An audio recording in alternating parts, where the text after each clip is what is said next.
Avant les Pogačar, Roglič et autres Mohorič, la Slovénie avait été la terre d'un ovni sur la planète cyclisme. Voici Simon Špilak. Il est quelques épreuves plus modestes. C'était son terrain de chasse. Capable de battre à plusieurs reprises sur le terrain de la montagne le grand Froome des années 2010, d'accompagner Valverde sur le vallon, puis de faire jeu égal avec Dumoulin et Cancellara sur l'épreuve solitaire, Simon Špilak était un mystère, un des parcours les plus singuliers du circuit international. Mais la réponse à l'énigme se trouve peut-être là-haut, dans les nuages.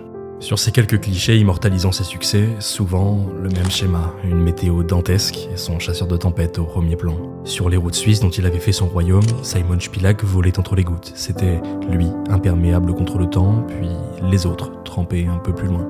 Špilak, c'était ce coureur qui n'avait pas peur de refuser la fournaise de juillet, un amour affirmé pour un vélo loin des lumières, ses épreuves oubliées, là-bas, dans l'ombre des nuages noirs qui couvaient la plupart de ses exploits.